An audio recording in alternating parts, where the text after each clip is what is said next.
Voiture de légende, en collaboration avec Eberhard, les montres aux 4 compteurs. Et avec Bardal, les produits de haute performance mécanique.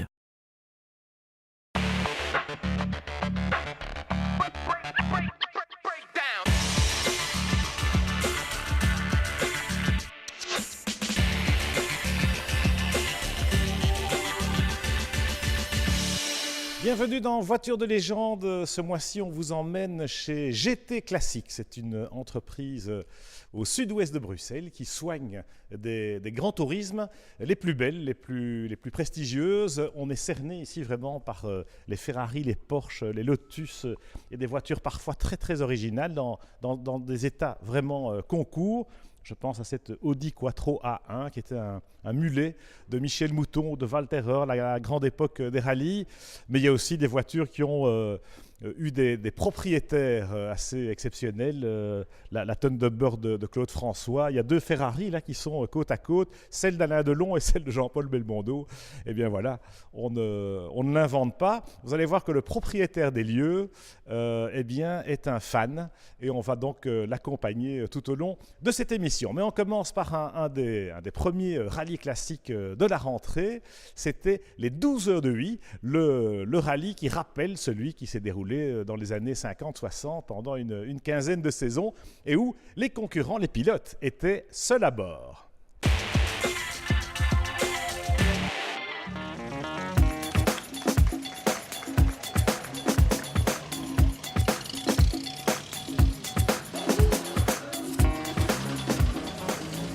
Les 12 heures de Huy Revival étaient bel et bien présentes.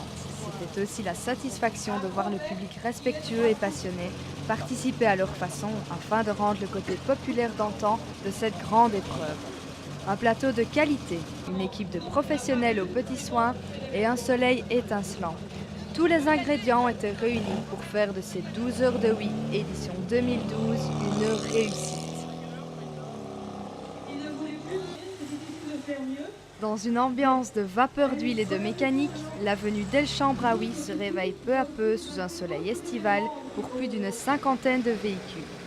L'intérêt principal, ce sont ces automobiles, chefs-d'œuvre d'une époque révolue qui, loin de sombrer dans l'immobilisme, étaient bien présentes au départ. Ces voitures d'avant 1975 se sont donc lancées dans une incroyable épreuve de régularité sur une distance de 450 km. Jean-François De Villers, le chef d'orchestre de cette compétition, avait clairement pour but d'offrir un événement de qualité aux participants. Une petite soixantaine de participants, les rallyes de régularité progressent d'année en année. Alors, ils progressent, oui, par le nombre, il y a de plus en plus de rallyes. Maintenant, les plateaux dépendent de la qualité de ce qu'on propose. Il y a des rallyes où il y a 25 voitures, mais ici, c'est vrai que pour la 3e année, on a une soixantaine de voitures, ce qui est particulièrement bien, surtout comme je le disais tout à l'heure, il y en a 30 qui le font tout seuls. Des voitures particulières ? Oui, moi j'ai un faible, bizarrement, pas pour les voitures sportives qu'on voit ailleurs, mais pour les voitures populaires. On a une Peugeot 403, on a une DS21, on a une MG TF de 1951. Ce genre de voiture-là qui faisait les 12 heures justement à la grande époque. Donc moi c'est un peu mon coup de cœur cette année. La catégorie Revival se destine aux purs et durs qui considèrent que les 12 heures de Huy doivent se disputer de la même manière qu'à l'époque, à savoir seul à bord. Le parcours confié à Robert Rorif se compose de 3 boucles identiques pour un total de 450 km. L'itinéraire se situe principalement dans le Condro et ramène tous les participants à la fin de chaque boucle au centre de Huy. C'est 3 boucles de 150 km chacune dans le Condro, retour à Louis, et la dernière heure se passe la nuit effectivement, donc à la lueur des phares. Autre véritable mémoire de l'automobile ancienne, Michel Dartevel et son NSU 1200 TT insistaient pour sa part sur la qualité de l'organisation, car c'est un défi de réaliser une épreuve automobile sportive en respectant le monde dans lequel elle évolue. La catégorie Twin s'adressait aux équipages composés d'un pilote et d'un copilote. En Twin, c'est Christian Van den Eyde, peu avare en compliment envers son navigateur féminin, Patricia Glissou, qui mène les débats. Ils sont suivis par la famille Pic et l'équipage de crâne Pigeolet sur Fiat 850 Coupé. Le classement était remarquablement serré, en dépit d'un roadbook plutôt sportif. Mais cela ajoute du piment. Quant à la vue, la région du Condro est superbe sous le soleil. Une préférence, un favori pour cette édition? Évidemment, Yves Nolanders qui a gagné l'année passée et qui est un grand habitué de ce type de discipline. Donc c'est clair que lui est bien placé. Maintenant, on n'est jamais à l'abri d'une surprise. 450 km c'est très long, une erreur ou un problème mécanique et les outsiders pointeront au bout de leur nez, ça c'est sûr. Un classement très serré avec un niveau de participants qui est très élevé et comme l'année passée, ce sont les équipages Revival qui monopolisent le haut du classement général. En effet, les 7 premiers classés à l'arrivée sont tous des Revival. Yves de Flandre, déjà vainqueur du Neige et Glace en début d'année, a donc remporté les 12 heures de Revival avec seulement 2 points d'avance sur Yves Noulanders, vainqueur en 2011. Ces deux-là se sont tenus à la culotte toute la journée, allant jusqu'à être séparés de seulement 4 dixièmes de points au retour de la seconde boucle, soit après 300 km disputés. La victoire allait être incertaine jusqu'au bout, le moindre retard à un CH risquant de compromettre la victoire de l'un ou de l'autre. Ce sera finalement Yves de Flandre qui fera la différence sur l'autre Yves, Noulanders pour le citer.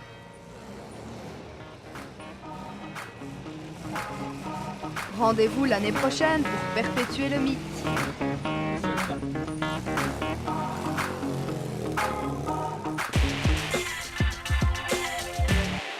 Retour chez GT Classics à Bruxelles avec Momo Elknati. Vous êtes l'heureux propriétaire, animateur de cette petite entreprise. Parlez-nous un peu de son origine et de cette passion que vous avez pour les voitures de sport, les grands tourismes. Écoutez, ça a été très très vite parce que le premier jour où j'ai essayé une Porsche 911, je me suis dit c'est magique. Il n'y a aucune voiture qui peut procurer de telles sensations et j'ai complètement arrêté mon travail initial pour me lancer corps et âme dans le monde automobile et les voitures de sport, les sportives en général. Alors, vous avez aussi une fascination pour Steve McQueen. Il y en a pas mal dans notre génération qui aiment ça, de l'époque évidemment des films un peu mythiques, à commencer par Le Mans, mais aussi beaucoup d'autres. Alors, ça vous a donné une idée, et là vous devenez maintenant constructeur à part entière. Parlez-nous de cette aventure. Écoutez, c'est une aventure de nouveau qui est arrivée par hasard. Je me suis dit un jour en regardant le film, tiens, ce buggy est quand même sympathique, il faudrait que j'essaye d'en trouver un à vendre quelque part. Et après avoir fait mes recherches, je me suis rendu compte que malheureusement, il n'y avait qu'un exemplaire unique qui avait été complètement détruit.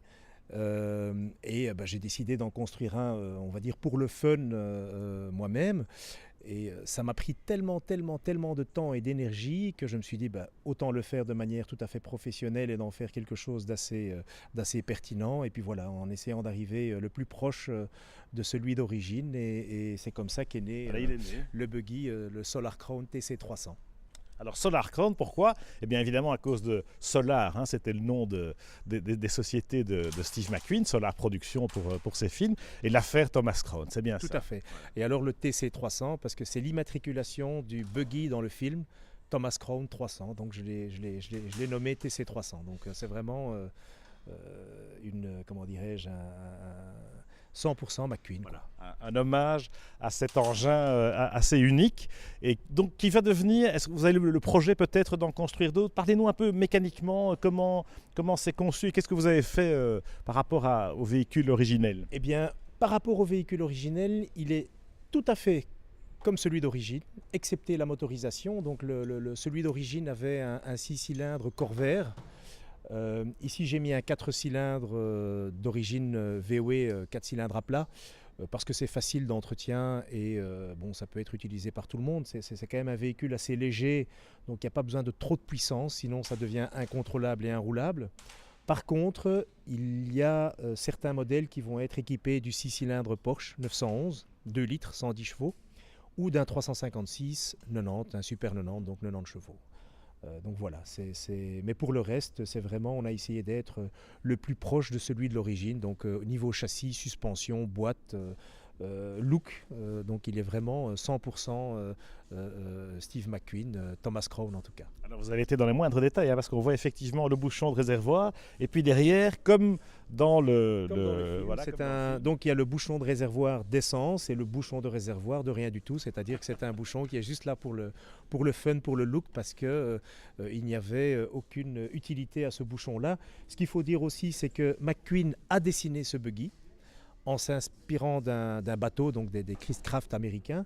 Donc on voit ce pare-brise type bateau, la plage arrière avec le type bateau également. Donc c'est vraiment un buggy dessiné par McQueen qui à l'origine voulait l'utiliser pour le film Thomas Crown. Pour s'amuser dans les déserts californiens, faire la baja, etc. Voilà, tout à fait. Voilà. Alors vous espérez en construire, en vendre? Quel est votre rêve par rapport à cet engin? Le rêve, c'est comme le rêve de chaque enfant. C'est d'abord construire sa propre voiture, c'est fait, mais l'avoir roulé dans la rue, c'est encore mieux. Donc il y a un projet d'en construire évidemment plusieurs. Et ce projet a démarré. Il y a déjà plusieurs châssis qui sont en construction. Et donc voilà, donc on devrait en voir bientôt sur les plages tropéziennes ou belges ou américaines ou que sais-je, en voir certaines tournées. Super, merci Momo, enfin Steve, je ne sais pas très bien comment je dois vous appeler. Mais c'est une très belle aventure que ce buggy, le Solar Crown TC300. De notre côté, on va aller sur d'autres plages, ou en tout cas on va aller découvrir d'autres paysages de rêve sur l'île de Beauté, figurez-vous, puisque nous prenons la direction du Tour de Corse classique.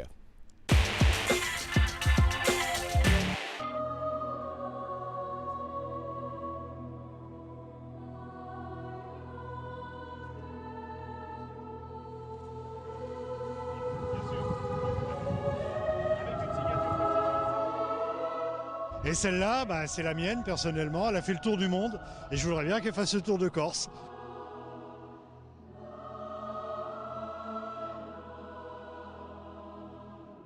Que du bonheur quoi, voilà. On n'aurait jamais cru à arriver jusque-là.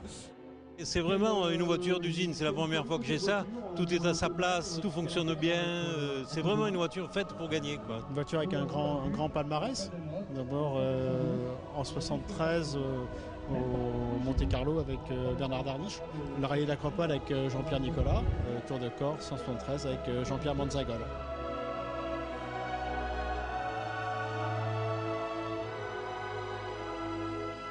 Grâce à Michel Faro, donc, qui m'a proposé sa voiture de l'année dernière et qui a racheté un proto MC, on a pu préparer le Tour de Corse. J'ai pu revenir dans le bas, me remettre dans le bas.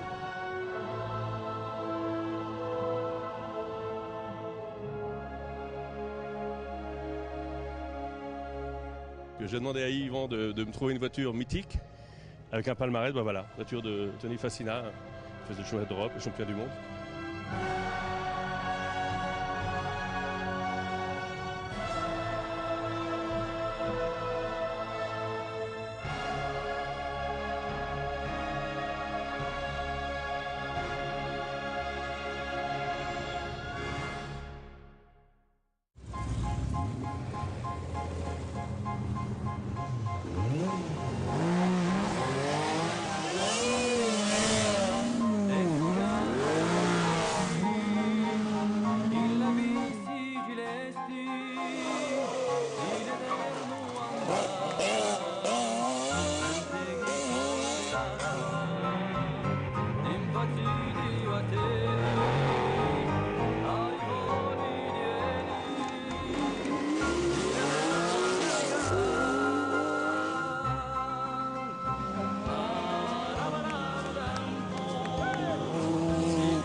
bien, il fait un temps magnifique, les spéciales sont superbes, la voiture a l'air de bien marcher. Il n'y a rien à dire, c'est top, j'espère que ça continue comme ça.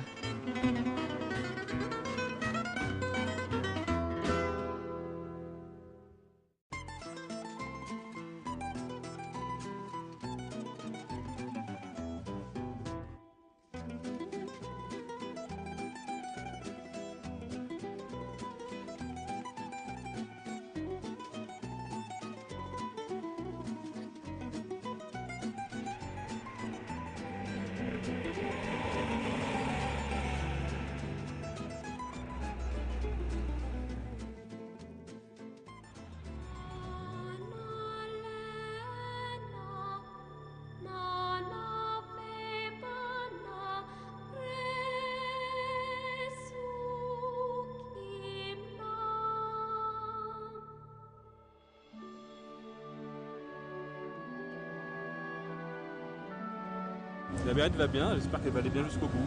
J'ai pris une valise dans la première, là, mais c'est de ma faute. J'accélère pas, c'est mon défaut. Et Comme l'an passé, la boîte s'est bloquée en 4 dans la première spéciale, donc j'ai tout fait en 4e. J'étais pas content de moi, mais bon, le temps est bon, donc ça doit commencer à être pas trop mal quand même. On a fait quand même quelques modifs.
Voiture qui préfère les routes lisses, pas bosselées, toutes droites. Donc c'est exactement le contraire de ce qu'on a en Corse. Du plaisir, là c'était un régal. Beau décor, on reviendra. Ah, ça, on les a toujours les sensations, bien sûr. Les sensations de l'époque, c'est magnifique. Surtout l'ambiance du rallye, c'est super.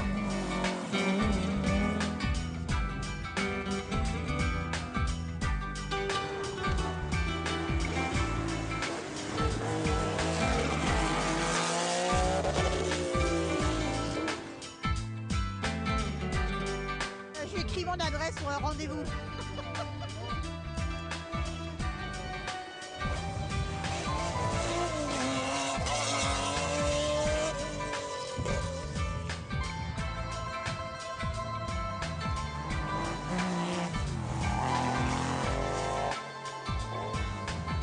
C'est vraiment la fiabilité, hein, je pense, qui va compter beaucoup. Et puis après, ça se joue à quelques secondes. Hier, on s'est rendu compte qu'Eric avait mis la barre très très haut et qu'il fallait absolument progresser un petit peu pour revenir vraiment dans la course et puis disputer la victoire.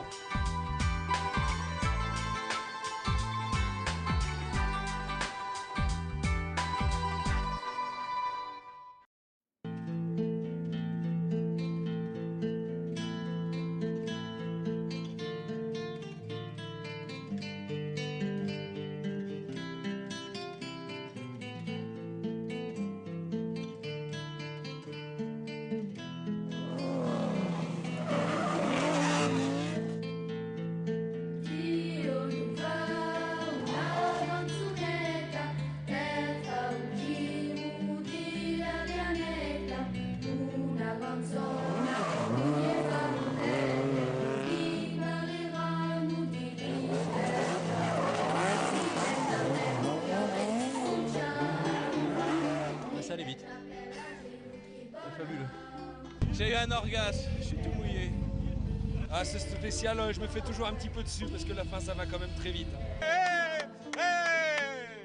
On s'est mis des shoots là, vraiment extraordinaires. Là. On s'est vraiment en pied. C'est le grand pied, c'est le grand kiff, c'est très rapide, c'est géant.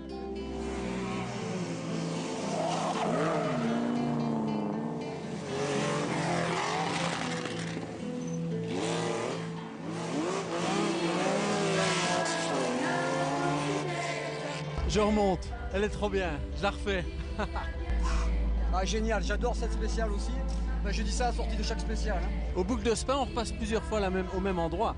Ici, on l'a fait qu'une fois, il va falloir attendre 1 an.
J'en pouvais plus, mais j'ai attaqué quand même. Hein. Mitigé parce que bon, on a gagné les 2 spéciales a priori, mais je sais qu'Eric a eu des ennuis.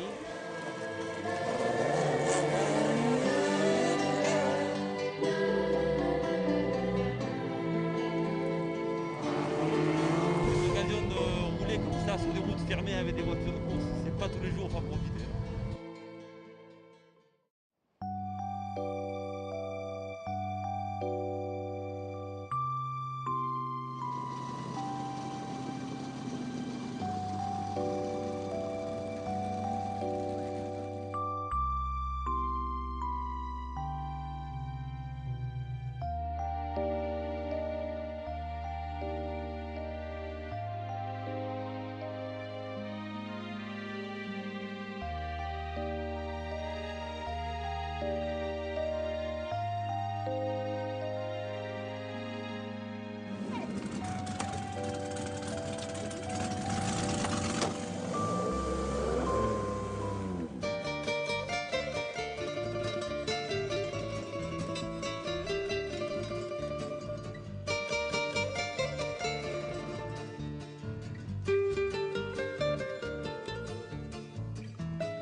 Presque au maxi, nous. Mais eux ils avancent plus vite, ils sont bons. Hein. Eh ben, je sais pas, hein, on s'arrange. Ça remonte fort, je vais essayer de gérer ça, ça va être chaud.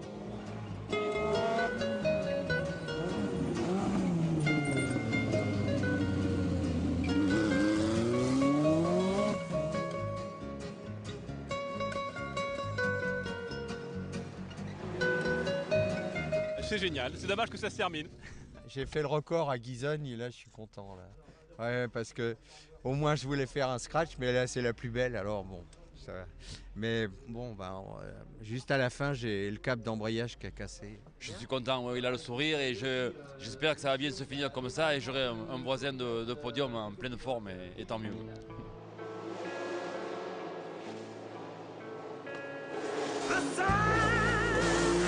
À la ville, ils vont être tous fiers de moi. Hein.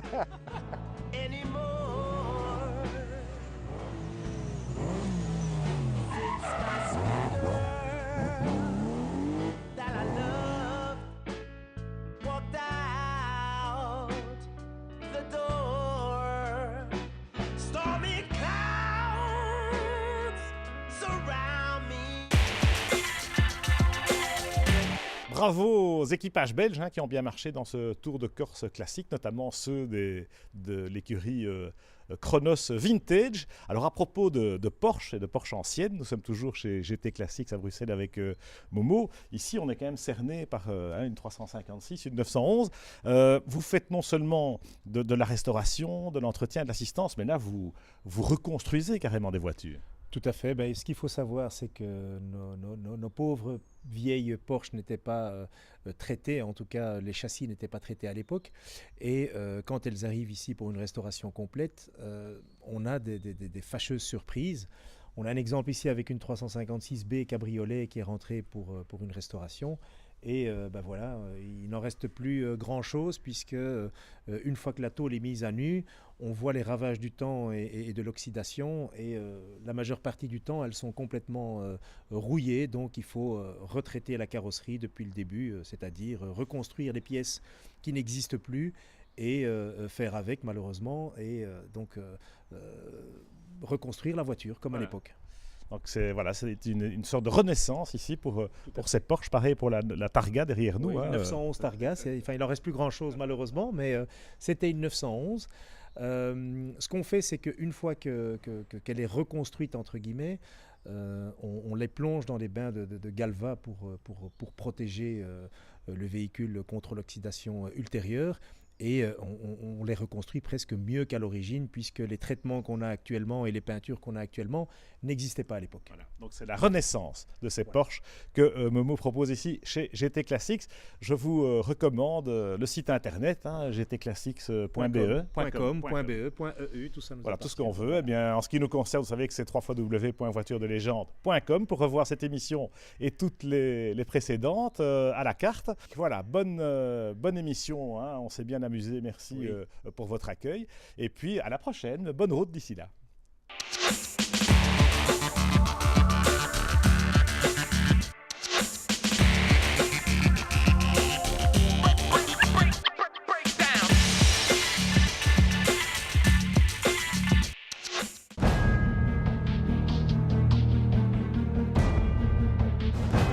Voiture de légende, en collaboration avec Eberhard, les montres aux 4 compteurs.